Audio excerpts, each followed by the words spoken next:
Hello and welcome to Pittsburgh Backstage. Brian Crawford here, broadcasting from the River's Edge studio in Mr. Smalls, the complex here on top of the hill. I am really happy to have Carrie Collins and Joanna Lowe in the studio, and they are talking about No Boys Aloud. So the question is, are you going to kick me off of the show? Yes. You are? It's done. So I'm done. This is no longer River Talk, or it's not even River Talk. It's no longer Pittsburgh Backstage, no longer Brian Crawford. No, you got to get out. We're going to get her daughter to run the board. No, yeah, I'm excited. So this is an all-female open mic, correct? Yes. This is Carrie here on my left and Hi. Joanna to the right.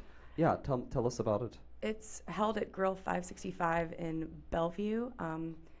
The owner is Mark Helbling. It's an awesome place. They have a regular open mic on Thursdays, and we came up with the idea to have one just to feature females because there really isn't anything like that in Pittsburgh, and there's so much female talent. So we decided to have it once a month to feature somebody different every month, and this month we're having a spoken word poetry thing. So we have Joanna Lowe, we have Miss Macross, aka Sheena Carroll, who can't be with us today. She's at the library, and it's going to be hosted by Liz Tripoli, so it'll be a good time. Very cool, and that's going to be Tuesday at 8 p.m. Yes. Oh, and I want to say, boys, you are allowed to come hang out with us. You just aren't allowed to perform. But please come hang out. And this is for everyone who identifies as female. It's a safe space for all of us. So, yes, May 8th, 8 o'clock. So you created this, right, Carrie? This is your brainchild? This is, yes, this is my brainchild. We started in February. We featured Sadie Friend, Liz Victory. This month we have Joanna and Sheena and Liz and some other great people coming up. I won't reveal yet, except Amy is next month. I won't tell you anything past next month. Oh, all right. So you're going to keep us in suspense. Yes, I am. People can find out about it on Facebook. Is that the number one way? Yeah, that's where I'm posting the event pages and whatnot. And then please pimp this however you want to on any social media or anything. So, yep. Yes. Well, it's interesting you've got Joanna and Miss Macross because both of you are story writers, but at the same time you both are crossing. Well, Sheena's got her band and you have your band now, Joanna, so you've crossed into the musical realm as well. Was that intentional on your part, Carrie? And is that a great fit for you, Joanna? The pairing of you and Miss Macross? The pairing. I thought that it was very apropos.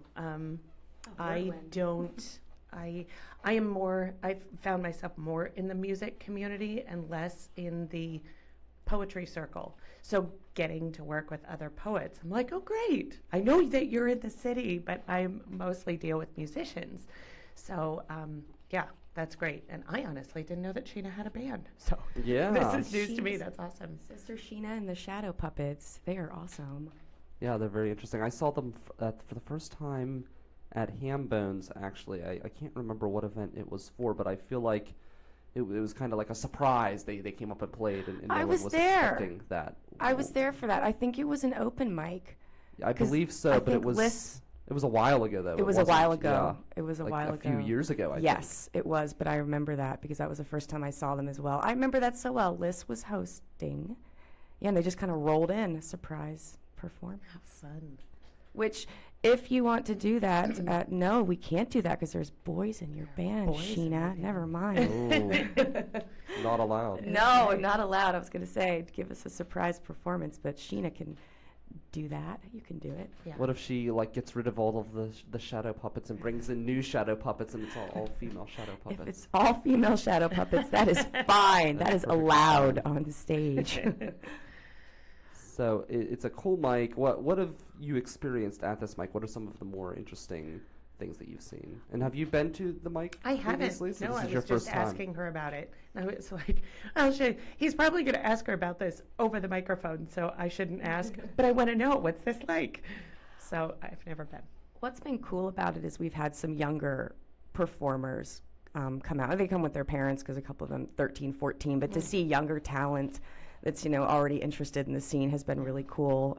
We've had some first-time performers who have blown me away. Again, there's so much talent in this city, but that's been cool having younger performers who are just starting out, having older performers who are just starting out, and we've had some great comedians stop by So, and then the first one I remember was Sadie.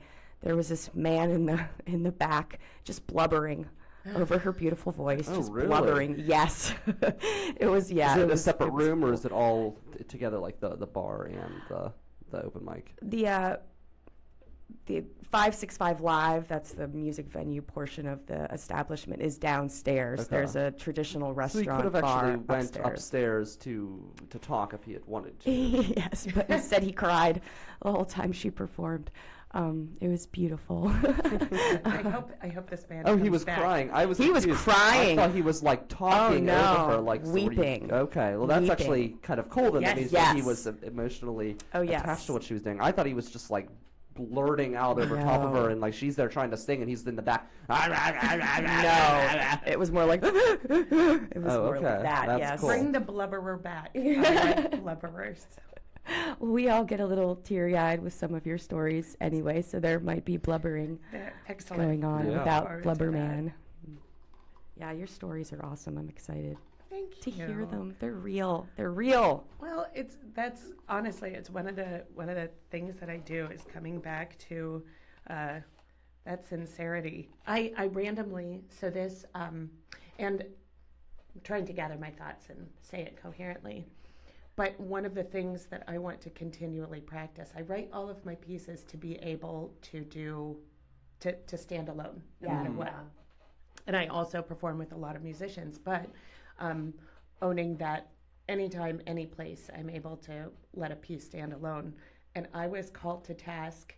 I was working, I'm a figure model for art classes in the city, and it was the last class of the semester. It was a couple days ago. Yeah. And we did some drawings for the class, and then the teacher was like, so everybody knows that today's show and tell, since it's the last one. So and so brought in their tattoo artwork, and somebody else showed some videos, and she's like, and I'll do a song because she's a musician. And Joanna, if you're able to, I know I didn't give you any warning, but can you step up on the pedestal in your bathrobe and do spoken word? And I was like, Sure. Wow. give me a second, okay. And so I did, and I got up there and I asked these college kids, I was like, all right, what do you want me to do? Because I these can be really serious. They were like, get serious. I'm like, I don't know if you know how serious this really gets. And so they settled on, I said, heartbreaking, really deep, like more political stuff, or do you want angry? They were like, give me angry. So the professor, I was like, how is swearing? Am I allowed? I'm going to be screaming and swearing. She's like, let me just go check the offices around the corner. She gave me the all clear, pulled the door shut, and I was pacing around on this pedestal, pointing and yelling at these college kids. And it was awesome. It was so great, but it was also surreal. I'm wearing this owl bathrobe that my mom had made me, Oh wow. like screaming in at these kids. And one girl was literally by the end of the piece like this. I mean, it was, so that was fun. So I am looking forward to whether polishing off, I'll have to see what calls to me, or you tell me something that you want me to focus on, and I would love to. I'm looking forward to doing that. It's whatever you want. All right. I'll think about it though. I have to think back to specific Joanna stories that are my favorites. Or if you give me a mood that I can dive Into it. How many stories do you have written? Oh boy, I have 3 or 4 that are easily accessible to okay, brush that off. And then I have several more that I've told. I perform stories for the Moth, which has been a great outlet for an art form that's related to spoken word, but something different. And some of the pieces have really become some of my most beloved, like with the storytelling. My struggles with becoming a mom, that's the one that I won my night at the Moth, and I didn't realize just how vulnerable with all the stuff that I talk about on stage. I didn't realize how vulnerable I was until I left the microphone and I started shaking. And then when they were like, all right, so let's score Joanna, I literally curled up in the aisle. I just hid. That's the hardest part, got to be the hardest part about something like that is when everyone judges you. Yes. Well, and he tries to explain nobody is qualified to judge. It's a bunch of strangers just And it is. judging you on They their literally- idea of a story, or Yeah. you make them laugh, all of a sudden you win, or you make them cry. So he tries to say, these are not professional judgers, but we're judging you. And yeah, that was terrible. And then strangers are high-fiving me and hugging while I'm like crouched down in the aisle. That was cool. I'm doing one of my stories inserted with my band set. We have a show coming up on Friday Oh, do you? with the band. This Friday. Yes. I'm going to be hosting the stage at, No. I know, So much going on. at the Food Truck Park. When's your next show after that? Do you have another one? We are not sure. There are Okay. things in the works, and I've got plans. I have this trajectory in my head. It would be much too complicated to say over a mic, and it'll just sound like me rambling like I am now. But I am so excited about this set. It's weird and it's aggressive and heartbreaking, and we're really, and I have one of my stories in the middle of it for a nice flow, and we're doing a show with Working Breed, and Oh, they're great. and she is such a beautiful badass, and just I'm so happy to split the night with her. Have you been on her podcast? No, So we've Erica talked about that. of Working Breed, she has a podcast called Petticoat Rule, and they feature female. Actually, that might be a good collaboration with your with the open mic. Is she features only female artists in the Pittsburgh area? She actually records it Cool. here in the River's Edge studio, but it's a really great show. Oh, fantastic! Yeah, she's wonderful, absolutely wonderful. What is her name again? I want to. Erica Erica Lang. Lang. Mm-hmm. Yeah. Cool. Working Breed is the name of her Working Breed, band, okay. and it's a really cool band because they'll like play a saw, Yep. and she's got a trombone, And she's it's dancing while singing, and then grabbing an instrument, and then play, and then she's just she's this machine. insane, funky, fun machine at the beginning. And her band is fantastic too, and she's a kind, wonderful, talented individual. And from what I hear, she, not that long ago, she just decided, I want to pursue music, and made a band. Oh, really? I did not That's know awesome. that part of it because they're really phenomenal. And Yeah, she's not a lifetime musician. Yeah. She, in more recent years, just decided she wanted to pursue that. So now she has a band. yeah, and her podcast is really well done. It's very professional, and I've been a big fan of listening to that. So it seems like when she decides to get into something, she does it the right way. Yeah, whole hook, line, and sinker. Very cool. So what else? What do you have? You said you have Amy coming up. I just saw her I do. the other night. She was hosting here at the Yeah, she was amazing. It was last night. Jeremy K. Wood's event. Yeah, Yes. which was a lot of fun. Yes, it was. She Yeah, she's always very does a great talented. job. She does. She's great. Yeah, I'm excited to have her, and everybody come to that. That's the second Tuesday in June. I believe it's the 10th. It's the 10th or the 11th. Mm-hmm. I don't recall which. That's second Tuesday in June. But and then, as I said, I have some people lined up for the rest of the summer. So I'm excited, but again, I'm not going to tell you yet. But so stay tuned. Keeping us in suspense. So, what do you like, Joanna, about hosting? What do you gain from a hosting Oh. experience versus going up and performing? That's a distinctive question. I like the distinction between them. I'm an extrovert in that I get energy from people, and it's always been a gift to me to be able to help give a platform to other people. And I love making the connection. I love bouncing from person to person and giving them that moment of focus. It feels like a gift, and I'm happy to be that conduit. Be like, it's your chance to shine. And hi, audience, like, this person is great. Please Yes. applaud for them. I love that. I love hosting things in my house because I feel like I am offering them a gift. Like, please come and enjoy my space. Yeah. I do the same thing with my theater company where I'm like, oh, there is an opportunity for you. Would you like it? Because I want to show you off. So hosting feels like a gift, and it's exhausting, but I just can't help myself. I dive right into it. And that connection with people, and whether it's helping them feel safe or respected or just encouraging them. Yeah.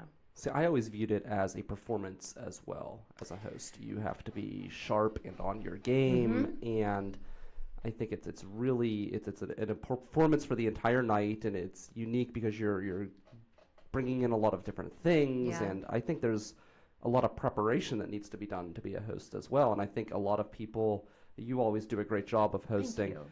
I don't feel a lot of people appreciate that aspect to hosting, and you'll see them go up on stage and they'll hold the piece of paper and they'll say, so and so, Nick Raybill's up next, and then Carrie Collins is on deck, and then a little bit later we'll have Joanna Lowe.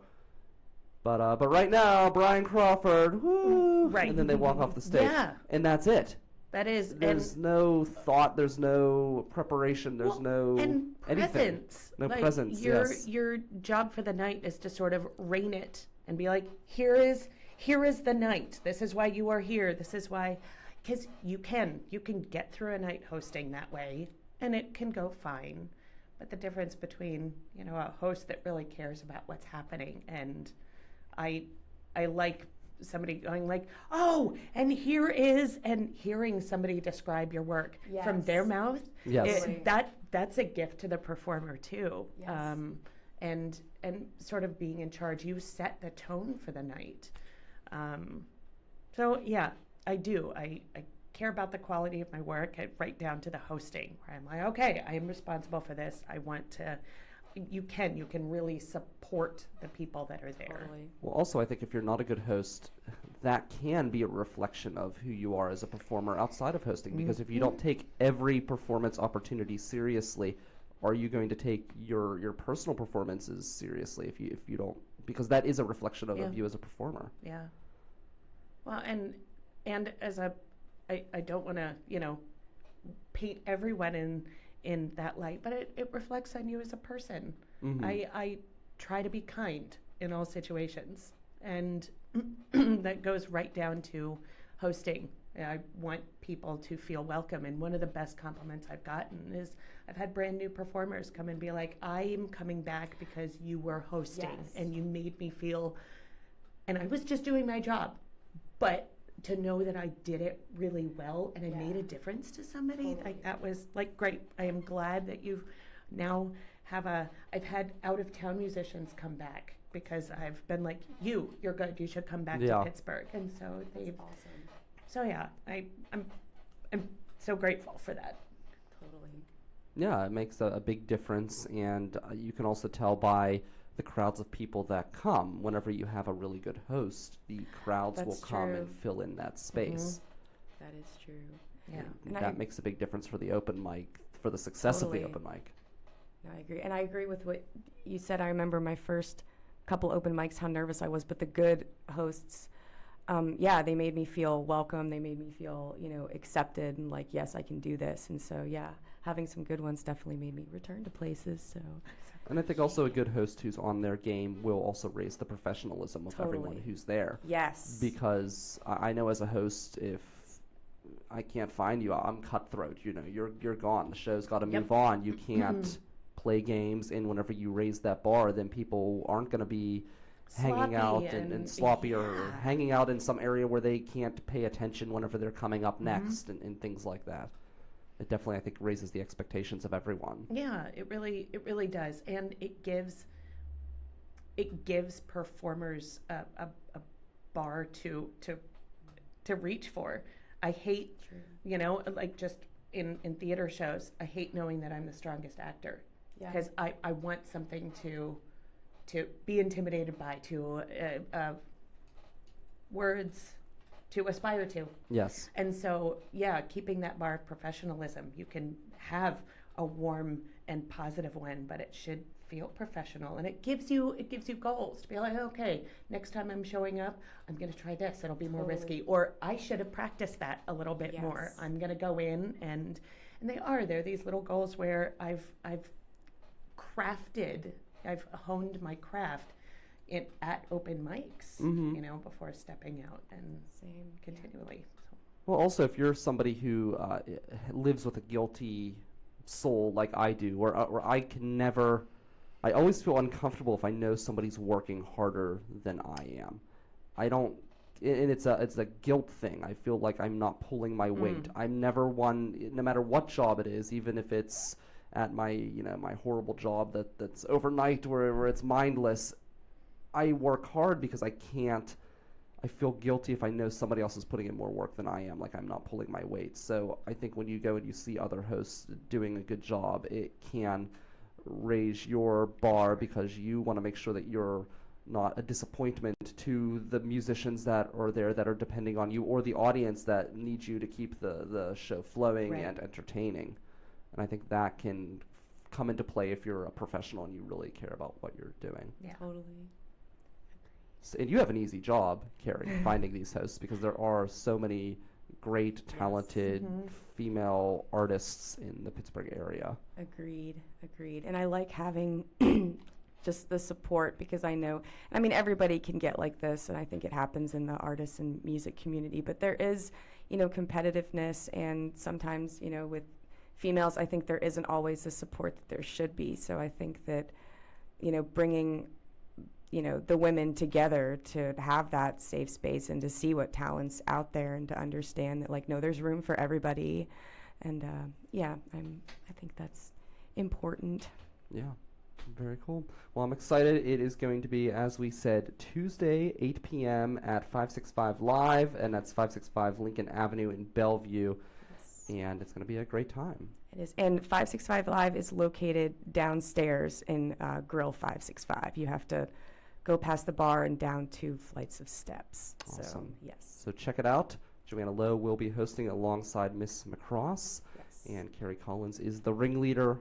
And Liz getting Tripoli. Together. Liz Tripoli, that's will right. Be there also. She'll be there as well. Oh, she's hosting, and those two are being featured, correct? Yes. So, very cool. So that's going to be Tuesday, 8 p.m. And again, that is 565 Lincoln Avenue in Bellevue. Thank you guys so much for coming in. Thanks for having us. And look forward to checking it out.